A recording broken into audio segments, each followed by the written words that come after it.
Speed cleaning 60 menit.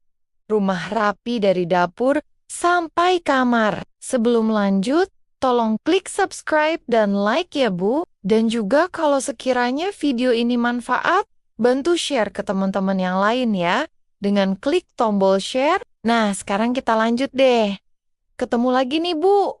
Sehat dan gembira terus semua ya. Bangun pagi, lihat rumah masih berantakan.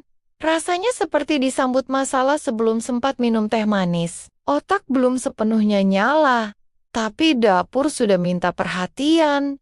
Cucian manggil-manggil, dan ruang tamu kayak habis dipakai syuting sinetron episode ribuan. Di situ hati langsung mikir, ini rumah apa arena balapan? Kok setiap sudut kayak siap bertanding sama emosi kita? Masalahnya, rumah berantakan itu bukan cuma soal debu dan barang berserakan, tapi soal kepala yang ikut penuh. Kalau rumah semrawut, pikiran auto ikut ribut, sabar jadi tipis kayak tisu, dan suara anak manggil aja rasanya kayak speaker konser. Makanya isi utama di video ini penting banget. Karena yang kita beresin bukan cuma rumahnya, tapi juga isi kepala dan perasaan yang udah kepenuhan dari bangun sampai tidur lagi. Fenomena ini relate banget buat ibu-ibu, karena kita hidup di antara tumpukan piring, mainan anak, dan drama harian yang kadang lebih rame dari grup WA keluarga. Kita bukan malas, kita cuma capek, tapi nggak sempat berhenti. Dan rumah yang rapi sedikit aja bisa jadi penolong mental yang murah meriah. Jadi kalau ada cara beresin rumah cepat, tapi efeknya bisa bikin hati lebih tenang. Masa iya nggak kita ambil? Kan lumayan daripada curhat ke tembok yang cuma bisa ngelupas catnya. Makanya hari ini aku mau curhat sambil beberes. Aku nggak mau sok-sok jadi ibu sempurna yang rumahnya selalu kinclong. Aku mau jujur aja. Ini rumah tipe rumah hidup, bukan rumah pajangan. Ada remah biskuit, ada mainan nyempil, ada gelas nyasar ke kamar mandi. Tapi justru dari kekacauan inilah, aku belajar satu hal penting. Kalau nunggu mood baru beberes, rumah nggak bakal rapi-rapi. Karena mood ibu itu kayak sinyal, kadang full, kadang hilang sendiri. Aku mulai dari satu area yang paling kelihatan. Biasanya ruang tamu. Kenapa? Karena itu area yang pertama bikin kita pengen nangis. Baru keluar kamar, lihat sofa penuh bantal jatuh, meja penuh kertas nggak jelas, langsung rasanya kayak hidup nggak punya arah. Jadi aku beresin dulu yang paling bikin mata sakit. Soalnya kalau mata udah enakan, hati tuh ngikut tenang. Aku selalu pakai prinsip beresin yang besar dulu. Piring kotor, baju berserakan, mainan segede gaban, jangan sibuk ngelap debu kecil, tapi baju numpuk kayak gunung. Itu sama aja kayak nyapu halaman, tapi gajah masih duduk di tengah ruang tamu. Nggak kelihatan bersihnya. Sambil jalan pelan-pelan, aku bawa satu keranjang. Apapun yang nggak seharusnya ada di ruangan itu, aku masukin situ. Sendal di dapur, masuk. Buku anak di kamar mandi masuk. Remote nyasar ke kulkas, masuk juga. Nanti tinggal dibalikin ke tempatnya. Ini lebih cepat daripada bolak-balik kayak kurir paket yang salah alamat. Aku juga belajar berhenti ngeluh di kepala. Soalnya kalau di dalam hati ngomel terus, tangan jadi berat. Tapi kalau sambil bercanda sendiri, kerjaan jadi ringan. Aku suka ngomong gini ke diri sendiri. Ya ampun, rumah kita rame banget ya.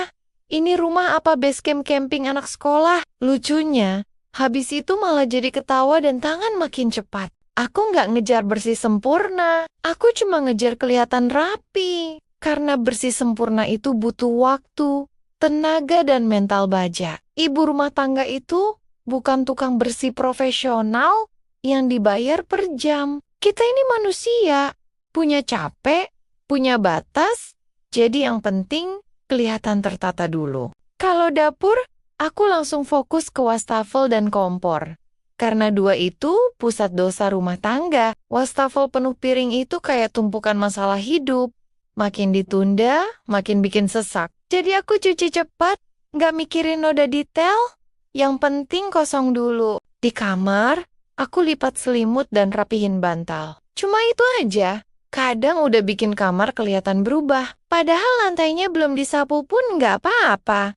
Mata tuh gampang dibohongi, asal atasannya rapi, bawahannya bisa disusul nanti. Kalau ruang keluarga, aku kumpulin semua barang ke satu titik dulu. Mainan, charger, botol minum, buku. Setelah itu baru aku pilah. Yang jelas tempatnya, aku balikin. Yang bingung, aku taruh di satu kotak khusus. Ini jauh lebih cepat daripada mikir satu-satu sambil bengong. Sambil beres, aku sering mikir, kenapa ya rumah cepat banget berantakan? Jawabannya sederhana, karena kita hidup di sini, anak main di sini, kita masak di sini, kita capek di sini. Jadi kalau rumah berantakan, itu tanda rumah ini dipakai, bukan ditelantarkan. Lucunya, pas rumah mulai kelihatan rapi sedikit aja, energiku naik. Tangan yang tadi berat, tiba-tiba gesit, kayak baterai mental keisi sendiri. Dan mulutku mulai cerewet, mulai nyanyi lagu nggak jelas, padahal suara pas-pasan. Aku juga berhenti nyalahin diri sendiri. Dulu aku suka mikir, kok aku nggak bisa kayak ibu-ibu di internet yang rumahnya selalu cakep, padahal ya beda kondisi. Mereka mungkin habis syuting, aku habis masak 3 menu, dan nyuci 10 piring. Setiap kali aku ngerapihin satu sudut rumah, rasanya kayak ngerapihin satu sudut pikiran. Yang tadinya mumet, jadi agak longgar.